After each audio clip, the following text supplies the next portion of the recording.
रात कृष्ण जी की अद्भुत कथा। बहुत समय पहले मथुरा नगरी में एक अत्याचारी राजा था जिसका नाम था कंस। वो अपनी बहन देवकी से बहुत प्रेम करता था, लेकिन एक दिन आकाशवाणी हुई कि देवकी का 8वां पुत्र ही कंस का वध करेगा। ये सुनकर कंस डर गया और उसने देवकी और उनके पति वसुदेव को कारागार में बंद कर दिया। उसने उनके 7 बच्चों को जन्म लेते ही मार डाला। लेकिन जब 8वें पुत्र का जन्म हुआ, वह थे स्वयं भगवान श्री कृष्ण। उस रात एक चमत्कार हुआ। कारागार के सभी दरवाजे अपने आप खुल गए, पहरेदार सो गए और वसुदेव जी नवजात कृष्ण को लेकर यमुना नदी पार करके गोकुल पहुंचे। वहां उन्होंने कृष्ण को यशोदा और नंद बाबा के घर छोड़ दिया।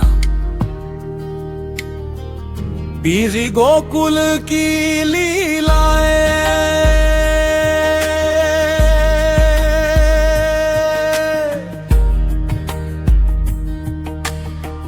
गोकुल में कृष्ण जी ने बाल रूप में कई अद्भुत लीलाएं की।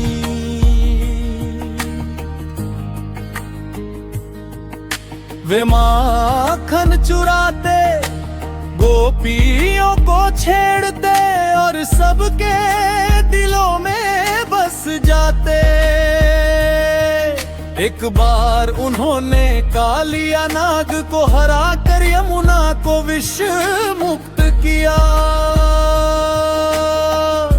उन्होंने गोवर्धन पर्वत को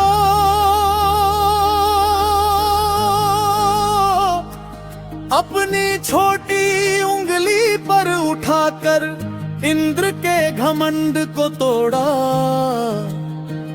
और गोकुल वासियों की रक्षा की।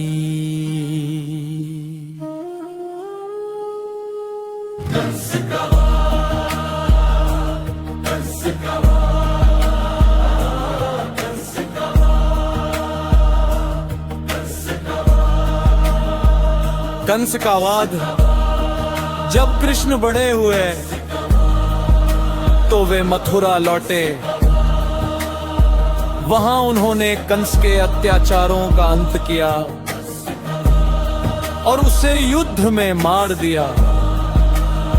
इस तरह उन्होंने धर्म की रक्षा की और अधर्म का नाश किया। महाभारत में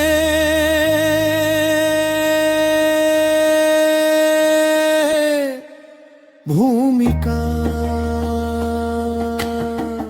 बाद में भगवान श्री कृष्ण ने अर्जुन को भगवद गीता का उपदेश दिया। उन्होंने सिखाया कि हमें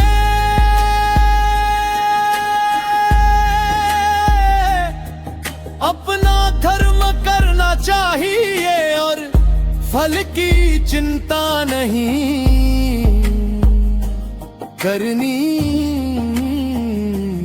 चाहिए। कंस का वाद। जब कृष्ण बड़े हुए तो वे मथुरा लौटे। वहां उन्होंने कंस के अत्याचारों का अंत किया और उसे युद्ध में मार दिया। इस तरह उन्होंने धर्म की रक्षा की और अधर्म का नाश किया।